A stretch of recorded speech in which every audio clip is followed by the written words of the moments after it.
இருக்க டூரிஸ்ட் பிளேஸ்லேயே one of the new ஆட்-ஆன்ஸ்னு சொல்லலாம். Karnataka Siri horticulture garden.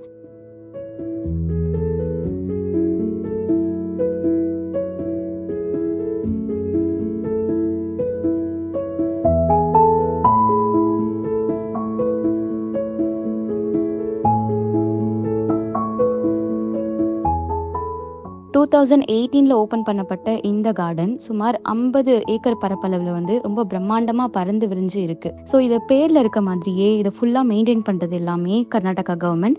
அங்கே ஒர்க் பண்ணுற பீப்புளுமே வந்து கர்நாடகன் பீப்புளாக தான் வந்து இருக்காங்க. இந்த கார்டன் உள்ளே போகிறதுக்கு என்ட்ரி ஃபீயாக 100 ரூபாய் வந்து கலெக்ட் பண்ணுறாங்க. ஊட்டியோட மற்ற கார்டன்ஸ் மாதிரி இல்லாமல் இதனோட ஸ்பெஷாலிட்டியே வந்து இதனோட லே அவுட் தான். ஊட்டிக்கே உண்டான அழகான அந்த வளைவு நெளிவான இருக்க அந்த லேஅவுட்டே இந்த கார்டனுக்குமே வந்து கொடுத்துருக்காங்க. அதை எதுவுமே வந்து கலைக்காம ஃப்ளாட் சர்ஃபேஸாக இல்லாமல் அந்த வளைவு நெளிவோடவே வந்து இந்த கார்டனை வந்து அமைச்சிருக்காங்க. ஃபஸ்ட்டு லேஅவுட் பார்த்தீங்கன்னா டோபேரி ஆர்ட், அதாவது வடிவமைக்கப்பட்ட புதர்கள். இங்கே உள்ள பார்த்தீங்கன்னா செடிகளையும் மரங்களையும் வந்து உருவங்களாக வந்து செதுக்கியிருக்காங்க. யானை, மயில்கள் போன்ற உருவங்களை வந்து செதுக்கியிருக்காங்க. ரொம்ப பசுமையாக வந்து காணப்படுது. அங்கேருந்து அப்படியே நீங்கள் கீழே இறங்கி வந்தீங்கன்னா அந்த கார்டனோட மொத்த வியூவுமே வந்து தெரியும். அதெல்லாம் நம்மளோட செகண்ட் லேஅவுட்.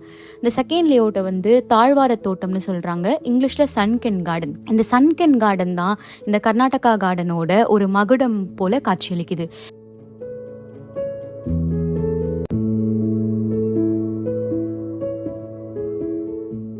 நீங்கள் எந்த பக்கம் நடந்தாலுமே ஒரு பார்க் மாதிரி, நார்மல் பார்க் மாதிரி போர் அடிக்காமல் அங்கே இருக்க ட்விஸ்ட் அண்ட் டர்ன்ஸில் உங்களுக்கு டிஃப்ரெண்ட்டான வியூஸ் வந்து கிடைக்குது.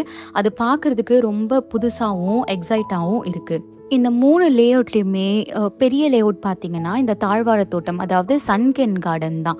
இந்த சன்கென் கார்டனில் அங்கங்கே பார்த்தீங்கன்னா குட்டி குட்டி வியூஸ் மட்டும் இல்லாமல் ஆர்டிஃபிஷியலாக இருக்க ஃபவுண்டெயின்ஸ் வந்து க்ரியேட் பண்ணியிருக்காங்க. அதில் நீங்கள் ஜப்பானில் பார்க்குற அந்த கோய் ஃபிஷ் எல்லாமே நிறைய வளர்த்துட்ருக்காங்க. அது மட்டும் இல்லாமல் நேராக நீங்கள் நடந்து போனீங்கன்னா ஒரு மெஜஸ்டிக்கான ஒரு ஹேங்கிங் பிரிட்ஜ் வந்து இருக்குது. ஹேங்கிங் கிளாஸ் பிரிட்ஜ் மாதிரி இருக்குது. நீங்கள் மேலே போகணுன்னு பார்க்கும்போதே ஒரு எக்ஸைட்மெண்ட்டாக இருக்குது. ரொம்பவே ஹைட்டில் வந்து இது கட்டியிருக்காங்க.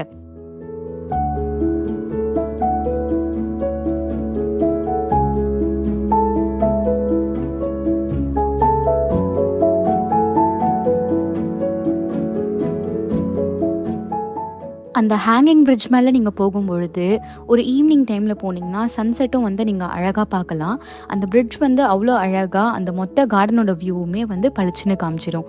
அந்த பிரிட்ஜோட அதர் சைட் வந்து நீங்கள் நடந்துகிட்டே போகும்பொழுது நம்மளோட தேர்ட் லேஅவுட்டான ரோஜா தோட்டம் வந்து கிடைக்கும், ரோஸ் கார்டன். அதுக்குள்ளே பார்த்தீங்கன்னா டிஃப்ரெண்ட் டைப்ஸ் ஆஃப் ரோஸு, மற்ற ஃப்ளவர்ஸ் எல்லாமே அவ்வளோ அழகாக டிஃப்ரெண்ட் கலர்ஸில் வந்து வச்சுருப்பாங்க.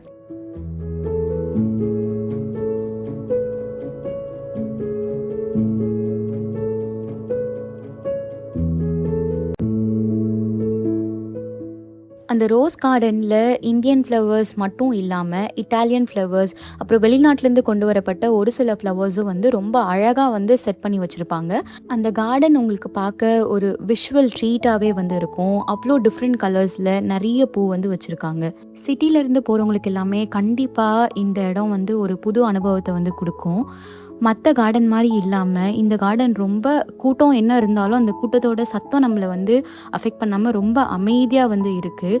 ஒரு 3 hours நீங்கள் ஊட்டியில் ஸ்பெண்ட் பண்ணோன்னா கண்டிப்பாக இந்த இடத்த வந்து விசிட் பண்ணலாம். குழந்தைங்களை கூட்டிகிட்டு போனீங்கன்னா ரொம்பவே என்ஜாய் பண்ணுவாங்க. தேங்க்யூ.